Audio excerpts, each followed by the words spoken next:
જય બોલાવજો. સગા વાલા ભાઈઓ બહેનો, સંતો ભક્તો, ગામના મિત્રો, બાળકો બધા શાંતિથી જય બોલાવજો. આપણે શ્રદ્ધાંજલિ નિમિત્તે મળ્યા છે તો એક દેવમાને આપણે શ્રદ્ધાંજલિ અર્પણ કરવા માટે. દેવમાં છે એ મારા પરમ શિષ્ય હતા. નિલેશભાઈ પણ મારા સેવક છે. એના ઘરના આખો પરિવાર ગુરુમુખી છે, આ વાતને સમજેલો છે. તો બે હાથ ઊંચા કરીને જય બોલાવજો. બોલો સદગુરુ મહારાજનો જય. સંત શિરોમણિ સદગુરુ જયદેવ બાપાનો જય. સદગુરુ નિરાંત મહારાજનો જય.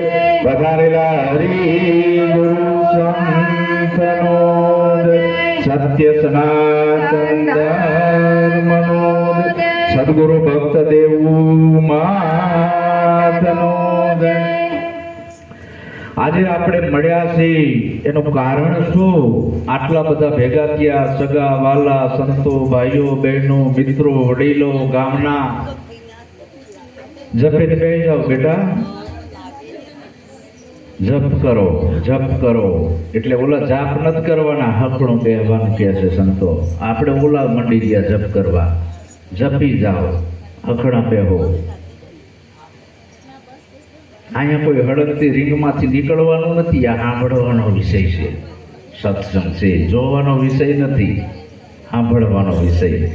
તો આજે આ સદગુરુ ભક્ત દેવમાની શ્રદ્ધાંજલિ નિમિત્તે મળ્યા. કારણ ઈ છે, કારણ વગર કોઈ કાર્ય થાય નહીં. તો આજનું કારણ શું છે?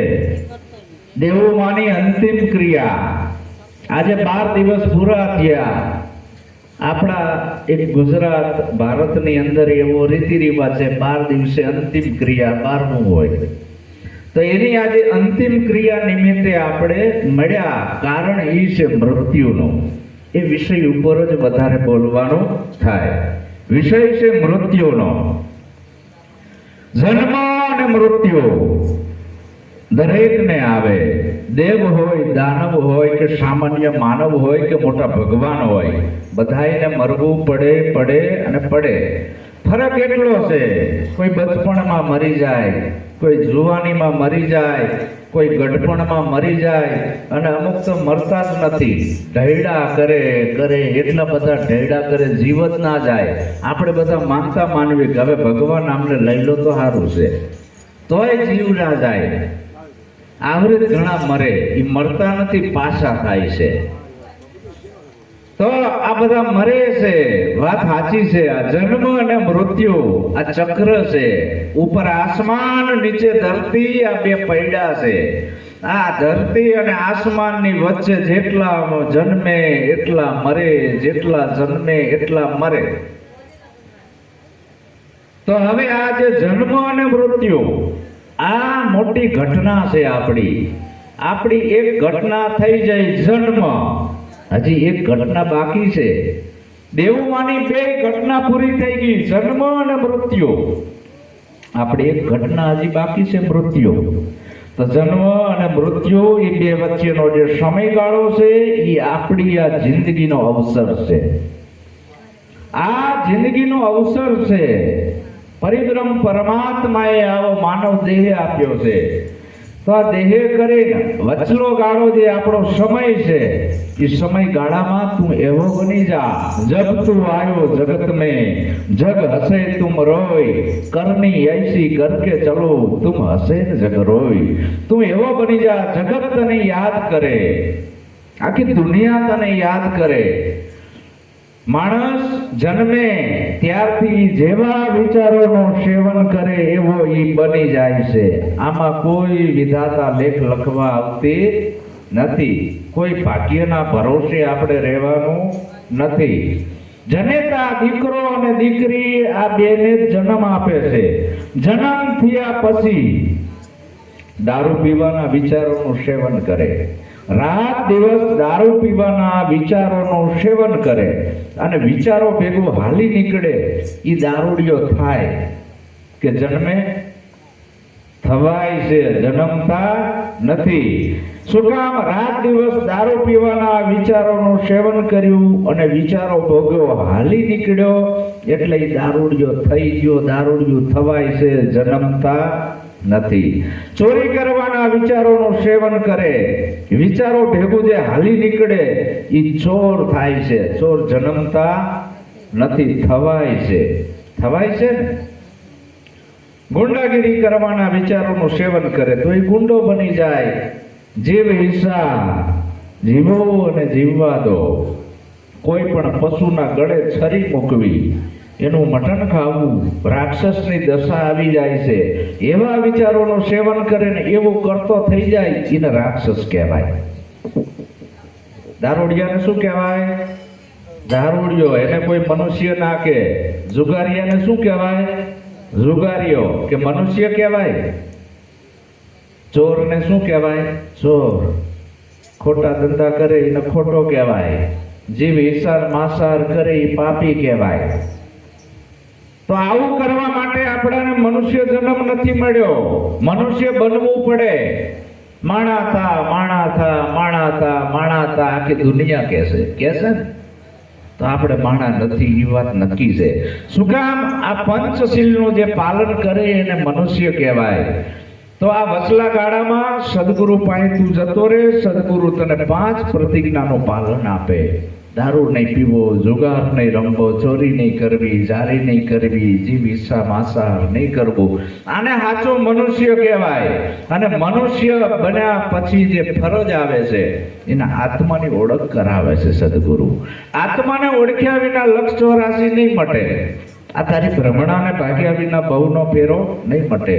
તો વચલા ગાળામાં આ અવસર છે આપણો. માની 2 ઘટના પૂરી થઈ જાય. આપણે શ્વાસે શ્વાસે મરવી છીએ. આપણે જીવતા નથી હો. મરનારાને તમે શું રો? નથી રોનારો રહેનાર. આપણે રોજ મરવી છીએ. કોઈ પણ ની અર્થી નીકળે તો તમને એમ થવું જોઈએ કે મારે નીકળે છે, મારે મરવાનું છે. પણ આપણે એવું સમજવી છીએ કે દેવુમાં મરી ગયા, હું તો જીવું છું ને. દેવુમાં મરી ગયા, હું તો જીવું છું. ના, તું મરે. મરતા મરતા મરતા તારું બચપણ મરી ગયું, હવે પાછું નહીં આવે. તારી જુવાની મરી જાય, એ પાછી નહીં આવે. હવે આધેડ અવસ્થા આવી, એ પાછી નહીં આવે. ગઢપણ આવ્યું, એ પછી ધીરે ધીરે હાથની શક્તિ, પગની શક્તિ, આંખની શક્તિ, મગજ શક્તિ, બધી શક્તિઓ નીકળી જશે. પછી છેલ્લે દેવું માની જેમ એ પૂર્ણાહુતિ છે. પછી કઈ થશે તો હાલ તું એવા કાર્યો કર સદગુરુએ જે બતાવે છે એવા, તો તારું જીવન ધન્ય બની જાય. મર્યા પછી જગત તને યાદ કરે. અહીંયા જયદેવ બાપાનો આ પ્રતીક મૂક્યું છે. શા માટે મૂક્યું છે? જુનાગઢ જિલ્લો, વિજાપુર ગામ. અહીંના તો નથી ને, ઓલા છેડે આવ્યું. શું કામ? ઈ એવું જીવન જીવીને ગયા અને એવું માર્ગદર્શન આપીને ગયા. તો જીવતા પણ પૂજાણા અને મોવા પછી પણ પૂજાય છે. પૂજાય છે ને, એના વિચારોમાંથી લોકો પ્રેરણા લે, એના વર્તમાનમાંથી, એના ભજનોમાંથી એ ખુશ્બુ જળવાઈ રહી છે. ફૂલ છે એની ખુશ્બુ છે એ જળવાઈ રહી. અતરિયા એને કાઢી લે, પછી કેવી ગુલાબનું અત્તર આપો, મોગરાનું આપો. એના શરીર તો કેદુના ઉડી ગયા, એની ખુશ્બુ જળવાઈ રહી એના અત્તરમાં. એમાં આપણે આપણી ખુશ્બુ મૂકીને જવાનું છે. પશુ કી પનિયા બને, નરકા બને ન કાંઈ. નર જો ઉત્તમ કરણી કરે તો નરમાંથી નારાયણ થવાય. ભગવાન જન્મતા નથી, થવાય. પશુ મરી જાય, એના હાડકા બોન ફેક્ટરીમાં જાય ને એનો પાવડર બને, દાંતે ઘસવાનો, લાલી, લિપસ્ટિક, આ બધું પશુના હાડકામાંથી બને છે. કોલગેટ. પશુ મરી ગયા પછી એના હાડકા કામમાં આવ્યા, એનું ચામડું કામમાં આવ્યું. જો આ ઢોલકા વાગે છે ને, મરેલ બકરાના ચામડામાંથી આ ઢોલકા બનાયા. હથોડી મારે એટલે મેળમાં આવી જાય. આ જીવતા આપણે મેળમાં આવતા નથી. સંતો ઘણા ચાબકા મારે છે, ઘણા મારે છે, પણ આ જીવતો મેળમાં નથી આવતો. તો મરેલ બકરાના ચામડા મેળમાં આવી ગયા. પશુ કી પનિયા બને, નરકા બને ન કાંઈ. નર જો ઉત્તમ કરણી કરે તો આ નરમાંથી નારાયણ થવાય. તારે શું થવું છે? તો તારે એવું બનવાનું, આ અવસરમાં જેને સદગુરુ સેવ્યા, વસ્તુ આ દેહમાં બતાઈ સોહાગી લાલ, આ અવસરમાં જેને સદગુરુ સેવ્યા, સાચા સદગુરુનું માર્ગદર્શન લઈને જાગી જવું છે, ક્યાંય ભાગવું નથી. સદગુરુ માળા મંત્ર દોરા ધાગા કાંઈ આપતા નથી. સદગુરુ દાઢિયું વધારવાનું કહેતા નથી. સદગુરુ છે ઈ એમ કહેતા નથી કે બાવા બની જાઓ. ખાલી જાગો, સંસારમાં રહીને અમે જે તમને વિચારધારા આપી છે એવી રીતે તમે જીવન જીવો, સુખી થવું હોય તો. હવે આપણાને એમ કે કોક ભૂલું ધૂણીને કહેતું હોય જાવ ઈ સુખી કરશે, ત્યાં જાવી પાછા ફલાણા દાડા રોગ મટાડશે, ફલાણી દિશામાં એ મટાડે, કોઈ દી દવાખાને જવું પડે પડે. આ લોકો આપણને અંધારામાં રાખે, સદગુરુ જગાડે. સદગુરુ માં છે. સદગુરુ શું છે? માં છે. જેમ દેવું માં છે એ નિલેશભાઈની માં છે. સદગુરુની દ્રષ્ટિમાં આ વાળા નથી ધર્મના, નાત જાતના. તમે બધા મારા બાળકો છો, તમે બધા મારા બાળકો છો. તમને હું સત્યનો રાહ બતાવું છું. એક માં આ છે. પ્રથમ કોને સમરીએ? જો કોના લીજીએ નામ? માત પિતા ગુરુ આપણા, પછી લીજીએ અલગ પુરુષના નામ. પહેલા ગુરુ મા બાપ છે. મા બાપનું ઋણ અને સદગુરુનું ઋણ હજી સુધી કોઈ ચૂકવી શક્યો નથી. તો જીવતા મા બાપની સેવા કરી લેજો. અમારી નહીં કરો ને તો હાલશે, અમને નહીં ખવડાવો તો હાલશે. તમારી મા બાપને ખવડાવજો. શું કામ? 9 મહિના પેટમાં રાખ્યો છે કે મીઠા મધુને મીઠા મેઉલા રેલો, મીઠા મધુ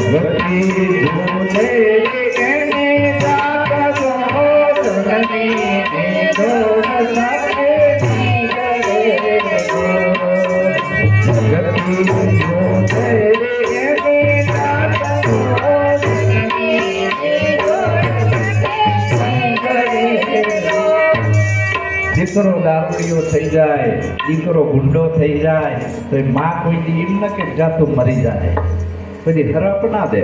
શું કામ? એટલી કરુણા હોય છે એના દીકરા ઉપર. મારો દીકરો લીલેથી હુકે હુવારે. એકવાર એક દીકરો મોટો પૈસાવાળો થઈ ગયો, કરોડપતિ થઈ ગયો, અને એને અભિમાન આવી ગયો કે માં બોલ તારે શું જોતું છે? કે બેટા તું ભલે મોટો કલેક્ટર થઈ ગયો, પદદાર થઈ ગયો કે મોટો વડાપ્રધાન થઈ ગયો, પણ તું મારું ઋણ નહીં ચૂકવી શકે. અરે કે ના, કેમ ચૂકવી શકું? તમે કયો એ કરવા હું તૈયાર છું. અરે નહીં ચૂકવી શક, તારી તાકાત નથી કે માનું ઋણ ચૂકવી શકે તું. તમે કયો એ કરવા તૈયાર છું કે બેટા આજ તું મારી પથારી મારા ભેગો પૂછે. એ દીકરો માં ભેગો પૂછતો અને માએ પાણી મંગાવ્યું કે બેટા પાણી લાય.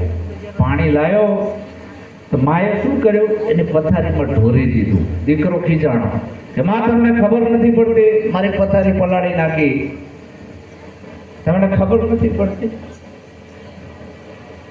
માં જવા દે બેટા, હશે હું ગઈ છું. પછી બીજી વાર પાણી મંગાવ્યું, કપડા ઉપર ઢોરી દીધું. દીકરો બહુ ખીજાણો, મગજ જતો રહ્યો. માં તમારો મગજ છે કે નહીં? બેટ મારી ગઈ, મારા કપડા બગાડી નાખ્યા.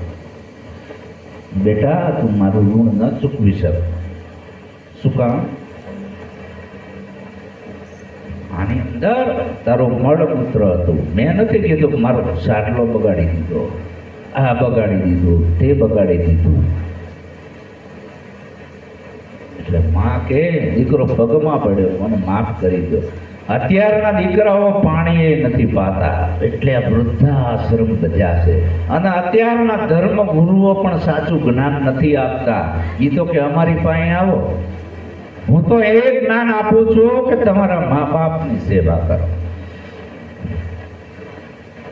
મા બાપ છે એનાથી મોટો કોઈ ભગવાન નથી, હોય નહીં. પહેલા તમારી જનેતા અને પછી ગુરુ. પહેલા ગુરુ માતા પિતા રક્ત દૂધકા હોય એ ગાતા. સાચા સંતને મંદિર આશ્રમો ઠઠારાની જરૂર નથી, ગાડી બંગલાની જરૂર નથી, એને પગે લગાડવાની પણ જરૂર નથી, પૈસાની પણ જરૂર નથી. એ તો આ જગતનું કલ્યાણ કરવા માટે આયા છે. એને કાંઈ જોતું નથી, નહીં મંદિર, નહીં આશ્રમ, નહીં દાઢી, નહીં વાળ, નહીં જટા, નહીં ધૂણા, નહીં ચીપિયા, કાંઈ જોતું નથી. કેવળ આ જગતનું કલ્યાણ કરવા માટે સંત ગામો ગામ જઈ આ બધાને આ સંદેશો આપે છે. મોટામાં મોટી જનેતા છે એ આપણી કુળદેવી છે, બીજી એકય નથી આ વિશ્વની અંદર. જે ઉમરાવાળીને ભૂલી ગયો અને ડુંગરાવાળીને પકડીને એનું કોઈ સુખી થવાનું નથી. આ લેખ લખી લેજો. આ માર્ગદર્શન તમને સદગુરુ આપે, ધર્મગુરુ નહીં. એ તો એમ કહે છે કે આજા બચ્ચા પસાજા લે, હું તને એક મંત્ર આપી દઉં, દોરો બાંધી દઉં, તારું કલ્યાણ થશે, તું કથા કરાય. બાગેશ્વર બાબા, ફલાણા બાબા, ફલાણા ઢેંકણા બાબા. અત્યારે બાબાઓનો પાર નથી આ ભારતની અંદર. અને નોખા તમને આવા એવી અંધશ્રદ્ધામાં રોકે કે ના પૂછો વાત. તો જે માં છે એનાથી બીજું કોઈ મોટું નથી. કુળ દેવી જેના અંદરથી આપણી ઉત્પત્તિ થઈ, આમાં અડધો ભાગ માનું અને અડધો બાપનો, બીજા એકેય ભગવાનનો છે જ નહીં. શું કામ? લોહી માંસ અને ચામડી આપણી જનેતાની છે, સફેદ ભાગ છે એ આપણા બાપનો છે, બીજા કોઈનો નથી. એટલે મગજની મેમોરીમાંથી પેલા બધા ભગવાન ડિલેટ મારી દેવાના. મારા પેલા ભગવાન મા બાપ છે, મા બાપથી મોટો કોઈ ભગવાન નથી. અને એ જનેતા આપણું આ શરીર રહે ત્યાં સુધી આપણી ફરજ આવી કે એની સેવા ચાકરી કરવી. આપણે ક્યાં મારી જોડે ભલા માણા તારી માએ પેટે પાટા બાંધીને તારી સેવા કરી છે, વ્યાજે રૂપિયા લાવી, તારા જોડે ખાવાનું નતું એ ભૂખી રહી તને ખવડાવ્યું છે. અને આજ કે હું કઈ નથી કરતો, મારી જોડે કાંઈ નથી. તારી માએ જે વેદના સહન કરી છે ને એ પેલા પૂછી લે. તો એ અંતરના આશીર્વાદ આપણી જનેતાના જો લેવા હોય તો જીવતા લઈ લેજો. હવે કાંઈ નહીં થાય, ગમે એટલા માથા પછાડતો હોય, આ માં બોલવાની નથી, આ માં ખાવાની નથી, પીવાની નથી. ઓરતા રહી ગયા ને તો સંતોષે એ જગાડવા આયા છે. એટલે આપણી જન્મ દેવાવાળી જનેતા એની તોલે કોઈ ન આવે, બીજા તો લુખા લાડ લડાવે. અને બીજી માં છે સદગુરુ અને ધર્મગુરુમાં જમી આસમાનનો ફરક છે. સદગુરુ એક માં છે. શું કામ? એની દ્રષ્ટિમાં ધર્મના વાડા નથી, એની દ્રષ્ટિમાં નાત જાતના વાડા નથી, એની દ્રષ્ટિમાં ઉચ્ચ નીચના ભેદભાવ નથી, એની દ્રષ્ટિમાં બધાય હરખા છે અને સત્યનો સંદેશો લઈને આયા છે સદગુરુ.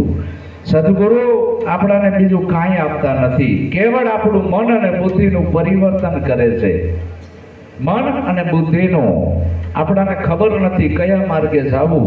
એ સતનો જે માર્ગ છે એ સંત બતાવે. એમાં સદગુરુજીના સાચા ઈ તો આ બધા સર્વેને સરખા ગણે, અવિચળજીની વાચા મુક્તિ જૂઠું કદી ના ભણે. સદગુરુ કોઈ જૂઠું ના બોલે, જૂઠું બોલે એ સદગુરુ કહેવાય નહીં. શું કામ? કે જ્યાંથી હિન્દુ આવ્યા, ત્યાંથી મુસલમાન, ત્યાંથી પારસી, ત્યાંથી યહૂદી, ત્યાંથી ખ્રિસ્તી, જાતું પડી છે જુદી, જણનારી હવને હરખા જણે. આપણા બધાના માનવ દેહના શરીર છે, એક જ જગ્યાએથી આપણો શ્વાસ આવે છે અને પાછો જાય છે. હવે જ્યાંથી આપણો શ્વાસ આવે છે ત્યાં મંદિર નથી, મસ્જિદ નથી, પારસી નથી, અગિયારી નથી, ચર્ચ નથી અને દેવળ નથી. તો આપણી આ કાયાનો ઘડનાર ભગવાન કોણ હશે, કેવો હશે? આ સૂર્ય, ચંદ્ર, નવલખ તારા, આવો આસમાન, 18 વનસ્પતિ આ કોને બનાવી? અહીં માણસોનો બનાવેલો ભગવાન ટૂંકો પડે. આપણી બુદ્ધિનો વિચાર કરો, આવડું મોટું શરીર કેને બનાવ્યું? હાલે ચાલે બોલે તો એ પરમાત્મા વ્યાપક છે, નિરંજન નિરાકાર અલગ છે. એ અલગની ઓળખ સદગુરુ કરાવે છે. એમાં ખાલી અવગુણો છોડવાના છે, બીજું કાંઈ કરવાનું નથી. અને દેવોમાં સદગુરુના સાનિધ્યમાં આયા છેલ્લો અંતિમ સમય. મારે અને દેવોમાંને બે આંખ દેવમાંની, બે આંખ મારી, બે આંખ દેવમાંની, બે આંખ મારી. વિડીયો કોલમાં હું સત્સંગ સાંભળું, દેવમાં મારી આંખ આમ જોવે, આમ આમ કરે, અને 10 મિનિટ પછી એનો દેહ વિલય થયો. એટલે ક્યાં ગયો? સદગુરુ ચરણમાં ગયો, બીજે ક્યાંય ગયો નહીં. સદગતિ પામી ગયો જીવતા. તો આને એક સાચું મૃત્યુ કહેવાય. સદગુરુની સાક્ષીમાં મરણ વેડાનો બાવા મહિમા છે મોટો, અવસર વેડાઈ આડારે, જો મૃત્યુ વખતે આવજો મારી હારે. અને ઈ સદગુરુ બાવડું ચાલે, બીજા ના ચાલે. અને ફટ દઈને માનો દેહ વિલય થઈ ગયો. 10 મિનિટ પછી સમાચાર આવી ગયા કે મારા ધામમાં પહોંચી ગયા. શું કામ? સદગુરુએ બાવડું ચાલ્યું છે. હા, તેમાં આ અવગુણો છોડવાના છે. મારો જન્મ થયો લુવાર કુળમાં, પંચાલ સમાજમાં શરીરનો જન્મ થયો. એક જન્મ થયો આવી જનેતાની ઓદરથી. અને ઈ જન્મ થયા પછી મારી મા મને મારા સદગુરુ જોડે જ લઈ ગઈ. સદગુરુ મારી મા છે. એના જન્મથી, સદગુરુના મુખથી, સદગુરુના શબ્દથી આત્માનો જન્મ થયો. શેનો? આત્માનો. અજર અમર ને અવિનાશી. એટલે જનનીથી એક ડગલું આગળ સદગુરુ છે. સદગુરુનો સ્વભાવ કેવો છે? સંતોનો સ્વભાવ કેવો હોય? સંતોનો સ્વભાવ છે એવો, એ જનેતાની ગોદ ના દેવો. સંતોનો સ્વભાવ છે એવો, જનેતાની ગોદ ના દેવો. એક ડગલું ને આગળ ભાગ્યા જનનીથી જગસન. એક ડગલું ને આગળ ભાગ્યા જનનીથી જગસન. માત સોરાવે સંત જગાડે, માત સોરાવે સંત જગાડે. ભગવંત સંતોનો સ્વભાવ છે એવો, આ સંતનો પણ જ્ઞાતિનો હોય, ગમે તેવો હોય, પાપી હોય, દારૂડિયો હોય, ગુંડો હોય, ગમે તેવો હોય, એને એના હૃદયમાં હમાડી દેશે, એના જેવો બનાવી દેશે. શેનાથી? મંત્ર તંત્રથી નહીં, દોરા ધાગાથી નહીં, એના સત્સંગથી. તો સત્સંગ કેવો હોય?